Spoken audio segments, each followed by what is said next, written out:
Hola Sunny amigos, welcome to Rioja. Hey everyone, I'm Sunny, an American living in London, married to a born and bred Londoner, and we make videos about living in London and travel destinations around the world.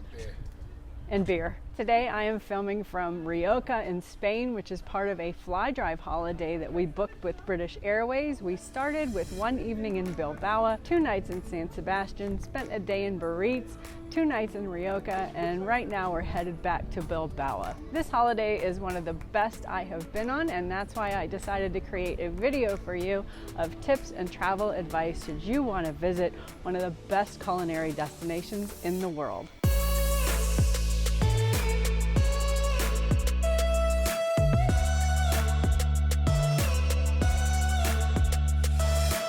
We started our holiday with one night at Hotel Malia, which is directly behind me. What we did was we got international driving license and rented a car. I will publish a separate video on what you need to know about having an international driver's license and link it in the description below. Even though you have a car, there may be some times where you want to take just a short trip somewhere and there is no Uber in Spain. Instead, what they have is taxi stands at the streets. We found the roads in Spain to be extremely well maintained and hardly any traffic. And we traveled in the end of July and beginning of August. Another driving tip is to download the app Waze. It gives you 3 different routes to choose from, and we started picking the ones that were toll-free. However, it would be smart to keep some euros in the form of coins in your center console in case you do bump into tolls or you need to pay for parking right away. We found that was especially useful when we were going through France because the toll machines were automatic. Also in San Sebastian, our hotel informed us that it was much cheaper to park in the street for only 3.5 euros as opposed to paying their parking fee. With regard to food on our trip, we found our meals to be about 40 to 60 euros, and that was with starters, mains, and 1 to 2 drinks each. And when you get to an area, you might want to ask locally what times they close in the afternoon. It's a general rule to figure you're probably not going to be able to eat dinner earlier than 8 p.m. As food travelers, most of our activities revolved around food and drinking wine. The wineries and vineyards here require booking in advance, especially if you want a tour in English. Beginning with Bilbao, the main attraction here you will find is the Guggenheim Museum. After staying one night here in Bilbao, we drove to a very popular Game of Thrones location. I'm not even going to try to say this city. If you're a fan of the show, it's the bridge that Daenerys walked on in her home of Dragonstone. That could have easily been a 3 to 4 hour activity. We just stayed at the top of the area so I could photograph the bridge. It's very steep and it's a very long walk down, so if you do plan on stopping there, I would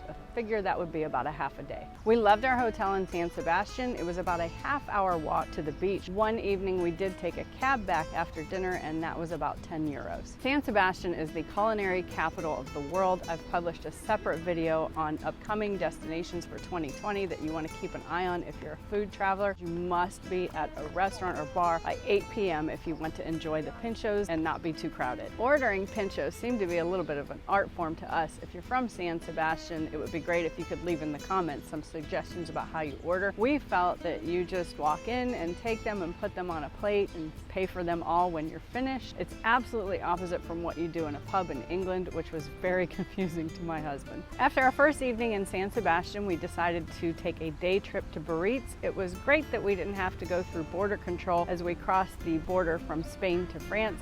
I would recommend getting to Biarritz very early. We arrived by 11 a.m. and were able to find a parking space in a garage near the beach, but we did notice by 12 p.m. that they were all full.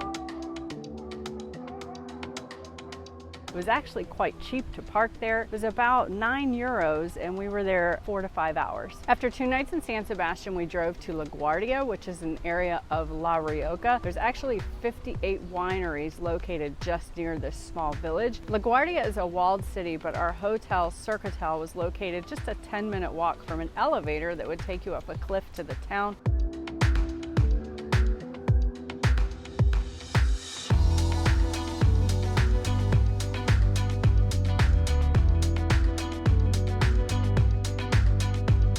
We love loved the spa services they provided. I had a chocolate massage, a wine facial, and we spent several hours in the pool spa. The concierge at the hotel also recommended a winery that was right within the city walls, so we scheduled a tour in English and had a really great time wine tasting and learning about the wines and the many caves that are underneath the city.